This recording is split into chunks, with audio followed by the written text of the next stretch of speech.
Napakalinis ng puso ni Maria dahil ang tanging laman nito ay ang Diyos at ang tanging hangarin nito ay ang manatili ang Diyos sa kanyang puso.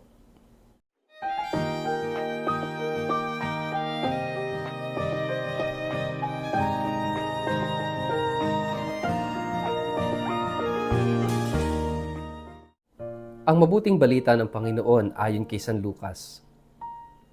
Taon-taon tuwing pista ng Paskwa, ang mga magulang ni Jesus ay pumupunta sa Jerusalem.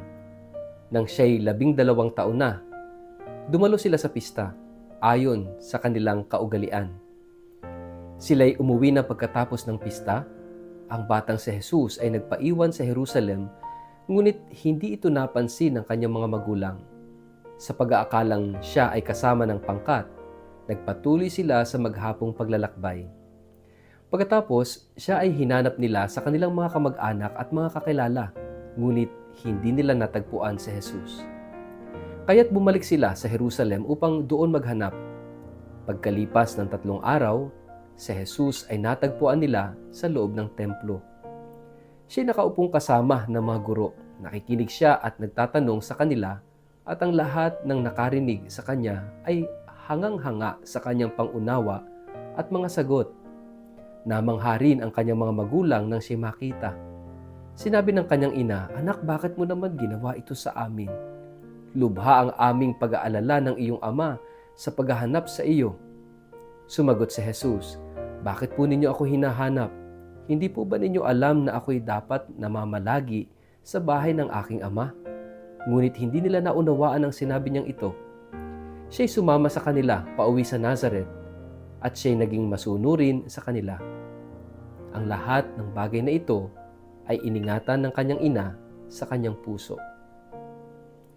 Ang mabuting balita ng Panginoon. Let it light your way. Word of the day. Hear what God has to say. Mapagpalang araw po sa inyong lahat. Kumusta po kayo? Ang ating pong word of the day ay immaculate.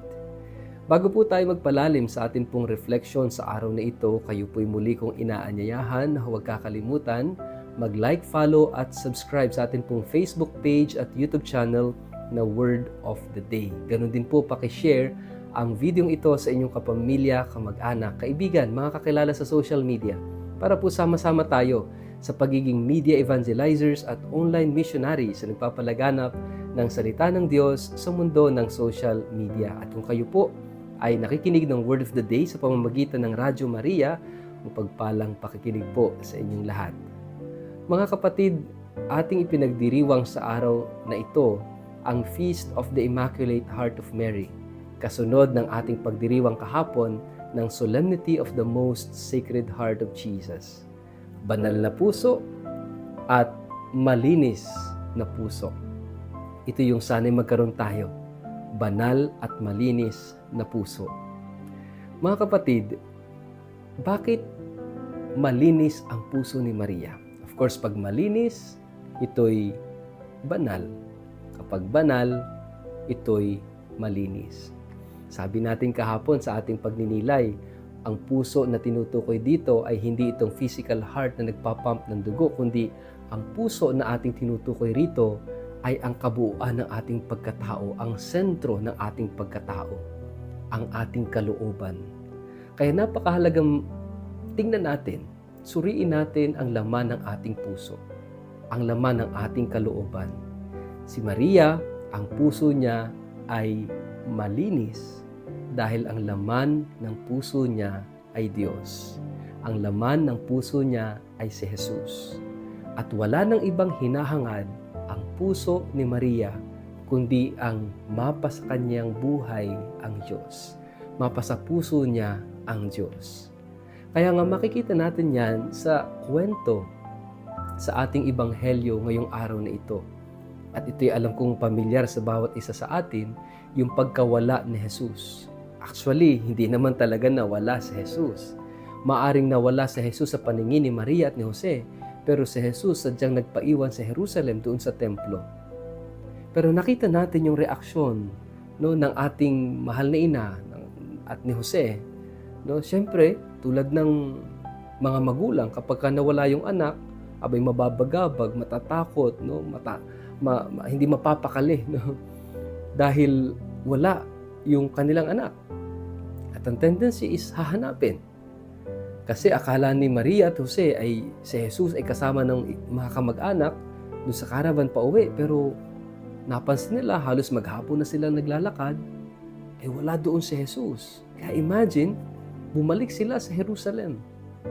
Hindi naman binanggit sa gospel kung may kasabay pa ba sila pabalik na Jerusalem. Pero imagine the danger kung sila dalawa na lang na maglalakad papuntang Jerusalem at itong mga kasamahan niya nauna na, at yung pangamba at takot na nawawala si Jesus sa kanila. And then suddenly, pagdating nila ng Jerusalem, siyempre napakaraming tao at napakalaki ng city of Jerusalem. Saan nila hahanapin si Jesus? He was only 12 years old. At natagpuan nila si Jesus sa templo. Natagpuan nila na manghang-mangha yung mga tao doon sa templo dahil sa karunungan ni Jesus.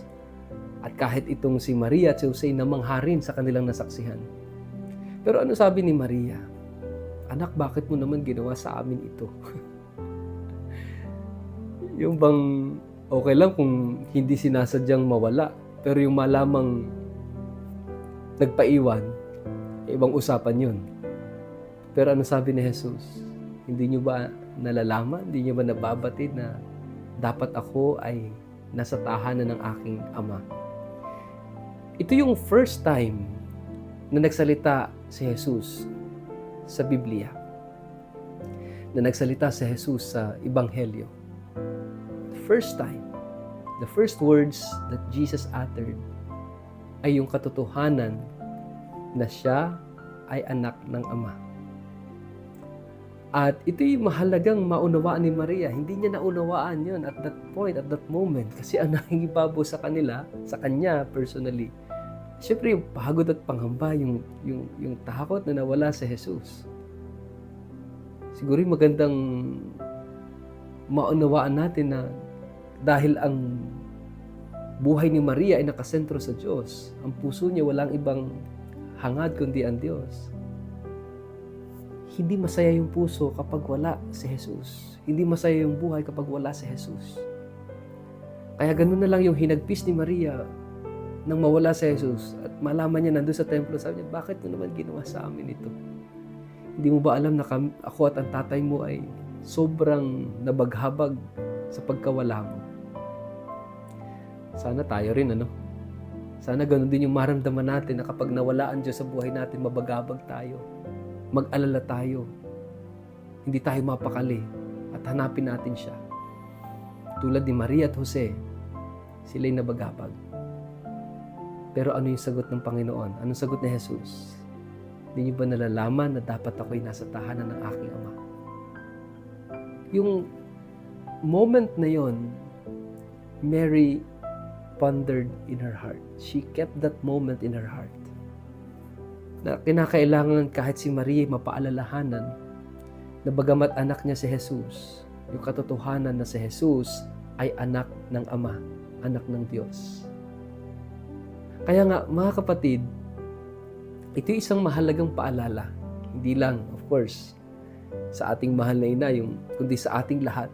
Maging modelo natin si Maria sa paghahangad at paghahanap kay Jesus. Ito yung kung bakit ang puso niya'y malinis, ang puso niya'y dalisay. Dahil walang ibang laman, walang ibang hangarin kundi ang Diyos. Tayo, ano ang nagpaparumi sa ating puso? Ang dami nating mga hinahangad sa buhay.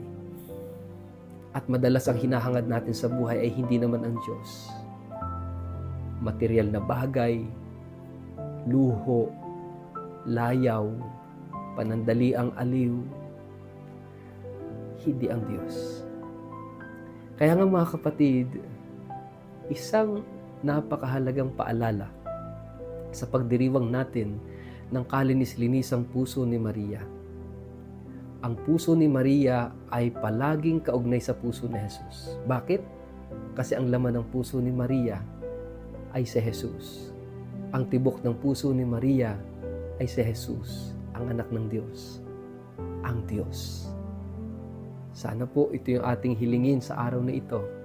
Natulungan tayo ng mga panalangin ng ating mahal na inang si Maria, na tayo ay walang ibang hangarin kundi si Jesus. Bakit mahalaga si Maria? Hindi Diyos si Maria, pero siya'y ina ng Diyos. At ang laman ng puso ni Maria ay si Jesus. Kaya kapag tayo lumapit sa puso ni Maria, siguradong dadalhin tayo ng puso ni Maria sa puso ni Jesus. Kaya huwag tayong matakot lumapit sa Kanya. Huwag kang matakot kilalanin, mahalin si Maria. Hindi ka niya ililigaw. At sigurado, dadalhin ka pa niya papalapit kay Jesus at sisiguraduhin niya na malalapit ka sa kanyang anak na si Jesus. Kasi ang laman ng puso niya ay si Jesus. Ang laman ng puso niya ay ang Diyos.